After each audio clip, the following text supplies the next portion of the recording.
Hey, Scott Horton here to tell you about this great new book by Michael Swanson, The War State. In The War State, Swanson examines how Presidents Truman, Eisenhower, and Kennedy both expanded and fought to limit the rise of the new national security state after World War II. If this nation is ever to live up to its creed of liberty and prosperity for everyone, we are going to have to abolish the empire.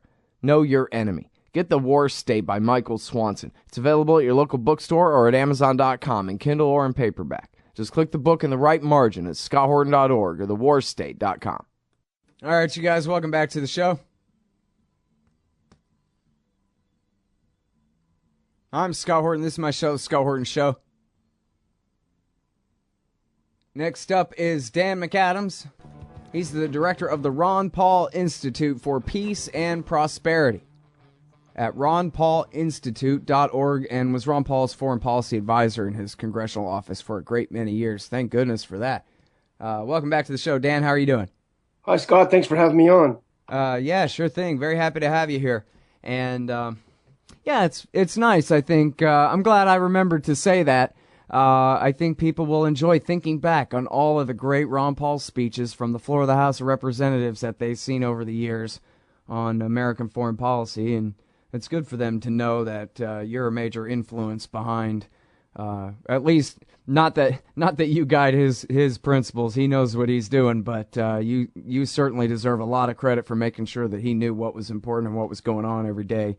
I was just honored to work for him for so long, and times like this with the world just seemingly going up in smoke, I sort of miss him down on the floor giving speeches, making sense of it all. Man, yeah, you're telling me too. But he's reaching a lot more people now with his new Voices of Liberty and everything, so he's still making those speeches everywhere. I wonder if, assuming the media, gave any kind of fair shake to these sorts of issues and questions in history, I wonder whether if the people could have 2008 back, whether they would support Ron Paul, whether it's not like TV has been reminding them that Ron Paul was right about all this stuff back then, and we all refused to listen or anything like that. But if you think about all the stuff he was warning about and all the foreign policy, warnings of why we should quit and all the terrible things that could and would happen from all the intervention we'd already done and whatever, it seems like the American people have finally now come to Ron Paul's position just a few years too late is all. Well, sure. If you look at recent polls about how people feel about intervening in Ukraine and how people feel about the U.S. empire, the numbers are striking that people are so opposed to it, especially when you consider the mainstream media, how it shoves it down their throat constantly. Somebody's got a splinter in Sri Lanka and we have to send in the military. Right. Well, I think back on that and I just think, man, it's so sad that the bubble didn't pop in September of 2007. Instead of 2008, right after Ron finally stepped down out of the primaries and let the chieftains battle it out and all that. Right after it was too late, the bubble finally popped and proved that his warnings had been right about the economy all the time. But can you just imagine if starting from about, just a few months after Giuliani made him famous, the bubble had popped then and he was able to explain why from the entire presidential campaign as his bully pulpit? Oh, my God. He'd be the president right now, and there'd be a lot more peace in the world, I'll tell you what. Yeah, well, it's fun to think about that, but, if witnessing the blatant stealing of votes that he experienced in the 2012 campaign, the cynic in me says there's no way they would let him win anyway. It was just so obvious how they were stealing the votes away from him. Right. I actually got the book on that, but like the rest, it's sitting in the pile. I haven't gotten to it yet, but I remember in real time as it happened, there were people blogging and counting the states, and it was, I don't know, a dozen, 2 dozen, maybe more, where the dirty tricks were just unreal. Yeah. It's hard to get too excited about voting when that is something that happens all the time. Right. Oh, well, at least you got the chance to be the best parliamentarian in the history of humanity, so that's pretty good, dude. That's not bad. Yeah. All right, so now let's talk about the horse show that is Ukraine. You can tell I'm stalling, man. I'm so burnt out. It's Friday, and I'm sick of all the killing this week. Tell me about what's going on in East Ukraine. What's the state of the battle for Donetsk, and what's the state of the proposed ceasefires and negotiations? Let me have it.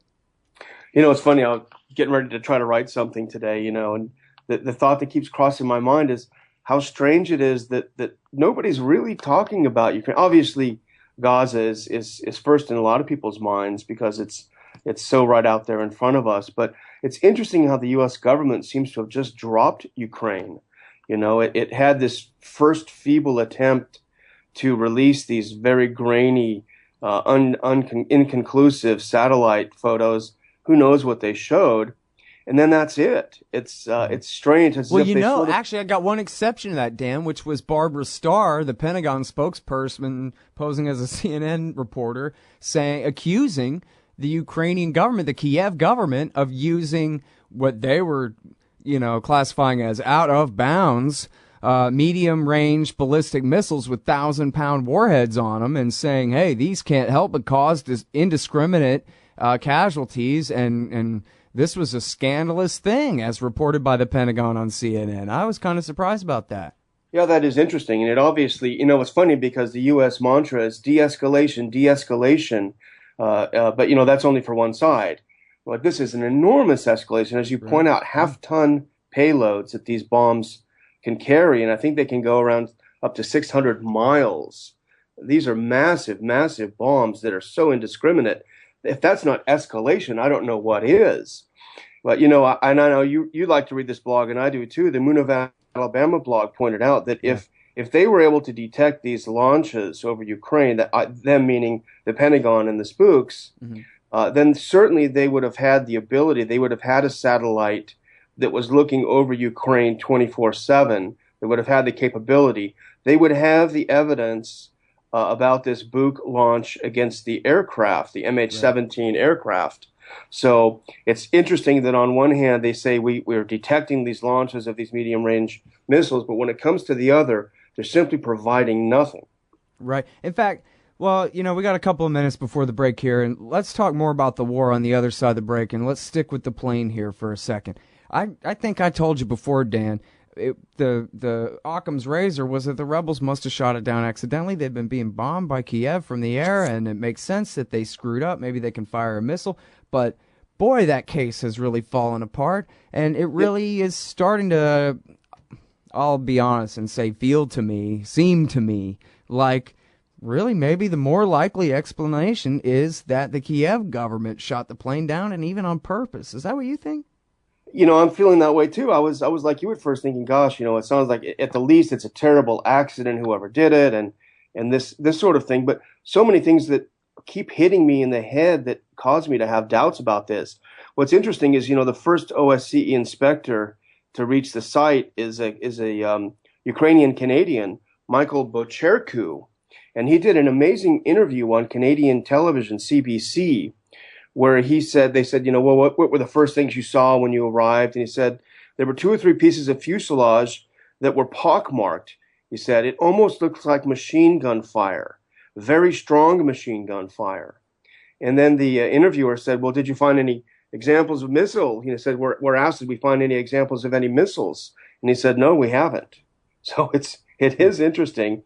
And then you see other evidence that certainly people are claiming, and the Russians pointed this out too in their briefing, that there was a Ukrainian Sukhoi fighter jet that had been trailing the plane, and that this was somewhat common practice for them to hide behind these passenger jets.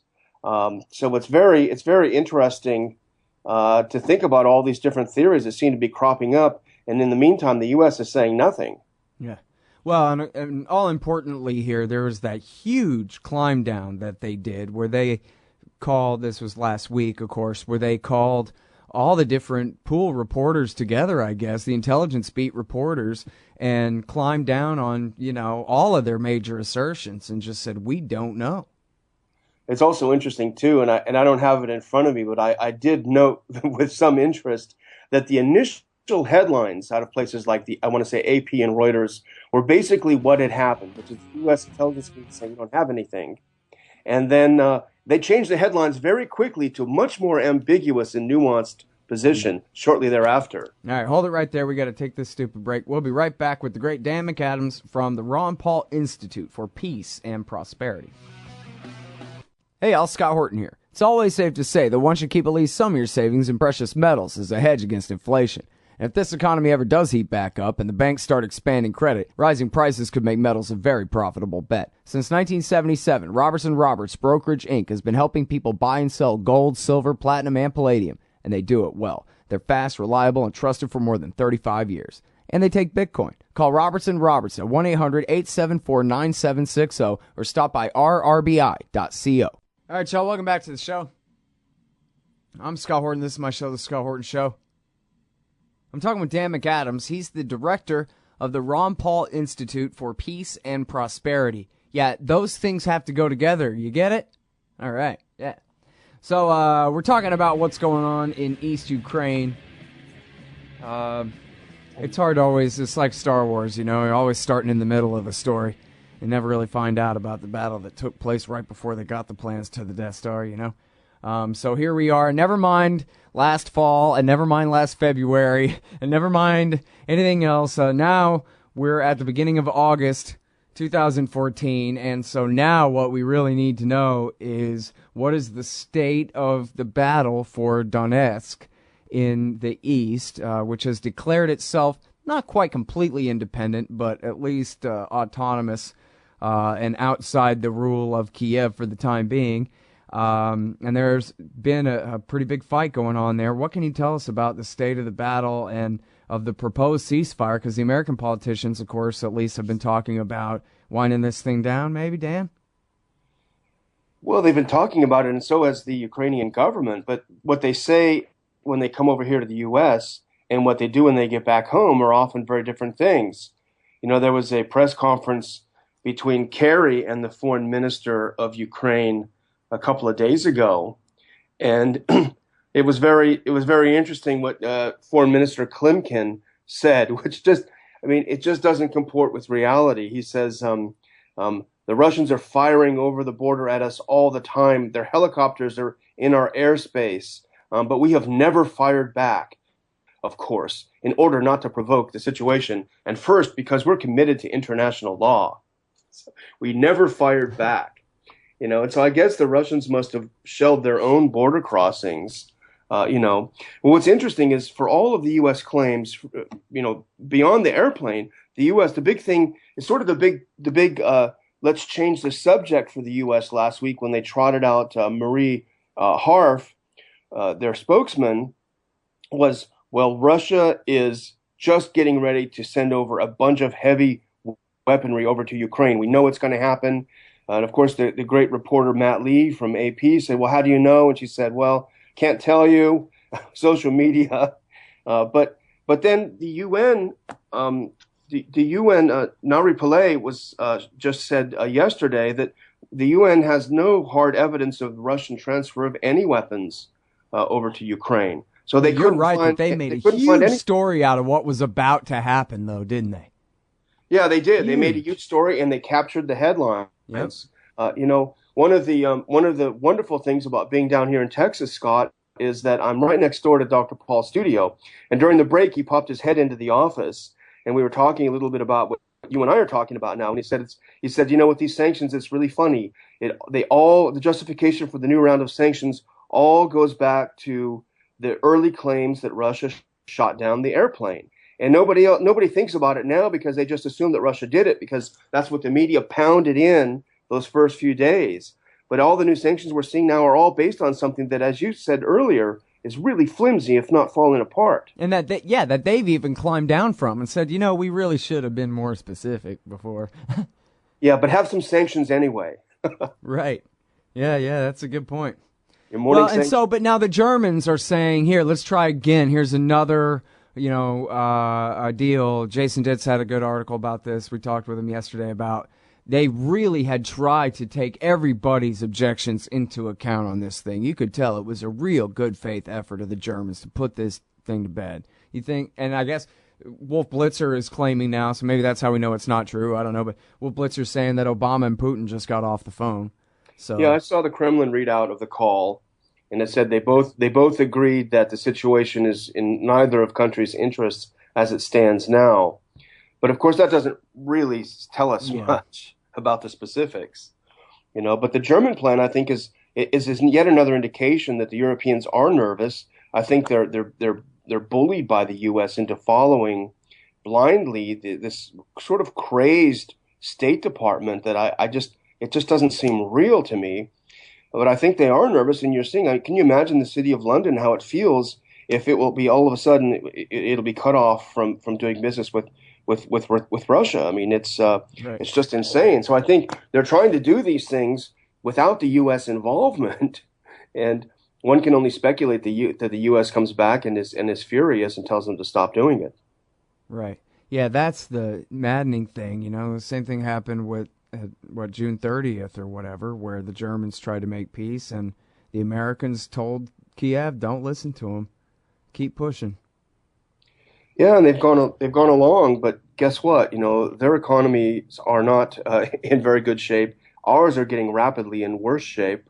If you look at the debt, and if you look at the expansion of military, the U.S. has now announced that it's sending, I think, was it $8 million more to help the Ukrainian border guards and these sorts of things. So, reality is biting hard, I think. Yeah.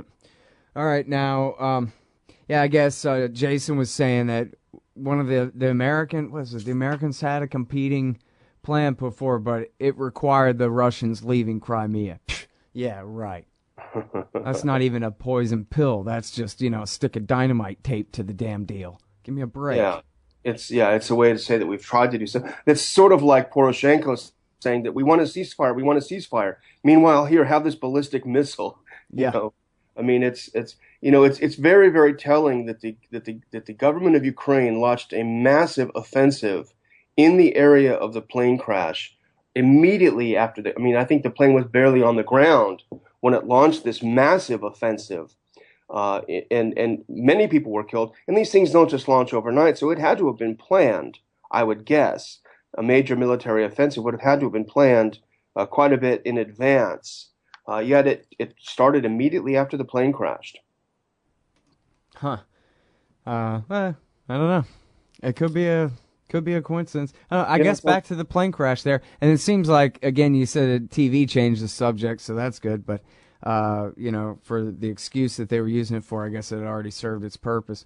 But I guess it does make sense. Again, this is not my first assumption, and it's far from, I guess, a solid conclusion or anything, but it does make sense that the Kiev government would either shoot it down with a fighter jet or might fly a fighter bomb or something in order to bait the rebels into taking a shot, but actually tricking them into hitting some civilians for PR purposes.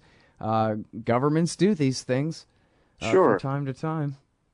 Sure, and it's shown itself that it's not the government in Kiev is not hesitant to take civilian lives. We've seen horrific footage of bombing of old age homes, bombing of schools, just people in the middle of the town square blown up. So they're not concerned about civilian lives. So what makes it any different if the life is up in the air or on the ground? It's but as you said, They lie their ass off from the beginning too about the plane being there and about all the audio and YouTube footage that they leaked and all that stuff, right? They got caught out lying 3 or 4 times. completely, but they're saying what the U.S. wants them to say as well. So they have a partner in crime. It's hard not to think about, it's hard not to think about the things that we've been talking about, because what they say just doesn't add up. And at least the Russians have said, we don't know. Here's what we have. We don't know. Show us what you have so we can compare notes. And that seems fair enough to me. Right. Well, and of course, the real truth of it is we're never going to know, because there's never going to be any kind of impartial investigation. You got different factions running off with different pieces of the damn plane, and who knows what's going on over there. So, but of course, even us just saying this, Scott, means that we're devotees of Putin, and we're over here worshiping at the statue of Putin. This is the level of insanity of people that even among unfortunately libertarian circles, stop defending Putin. And it's absurd. The day that you and I will defend any politician, except maybe a former politician that we both know, is a rare day, Yeah. No, I mean, Putin to me is the worst kind of Republican. And, and I'm from here. So, yeah, that does not put me on his side whatsoever.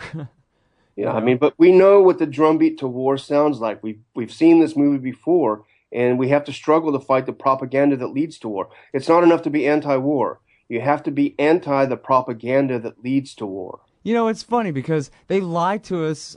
They lie us into war so much. You would think that everybody would just say, okay, lesson learned. Whatever Gulf of Tonkin scenario you're selling me, I'm not buying it. But instead, I even find myself, Dan, thinking, well, you know, in this case, it's not like they can really lie about, a dozen casus belli in a row. I mean, they got to be telling the truth about something at some point. But no, really, no, they're always lying. It's never true. Exactly.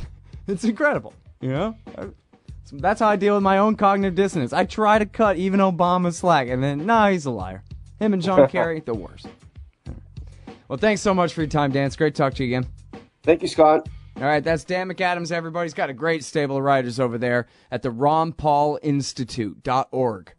Hey, all Scott here. If you're like me, you need coffee. Lots of it. And you probably prefer it tastes good, too. Well, let me tell you about Darren's Coffee Company at darrenscoffee.com. Darren Marion is a natural entrepreneur who decided to leave his corporate job and strike out on his own, making great coffee. And Darren's Coffee is now delivering right to your door. Darren gets his beans direct from farmers around the world. All specialty, premium grade with no filler. Hey, the man just wants everyone to have a chance to taste this great coffee. Darren's Coffee. Order now at darrenscoffee.com. Use promo code Scott and save $2. darrenscoffee.com.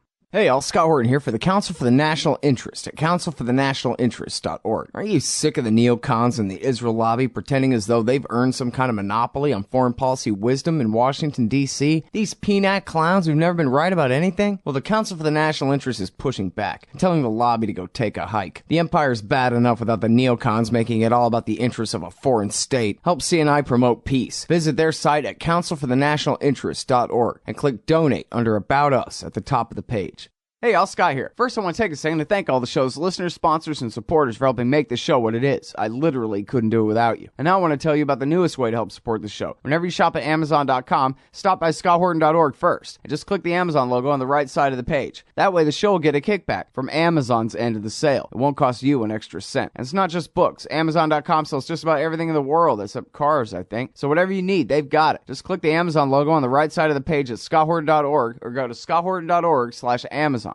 Hey, all, Scott Horton here for The Future Freedom, the monthly journal of the Future Freedom Foundation. As you may already be aware, Jacob Hornberger, Sheldon Richman, and James Bovard are awesome. They're also in every issue of The Future Freedom, and they're joined by others of the best of the libertarian movement. People like Anthony Gregory, Wendy McElroy, Lawrence Vance, Joe Stromberg, and many more. Even me. Sign up for The Future Freedom at fff.org/subscribe. It's just $25 a year for the print edition, $15 to read it online. That's The Future Freedom, edited by Sheldon Richman at fff.org/subscribe. And tell me you heard it here.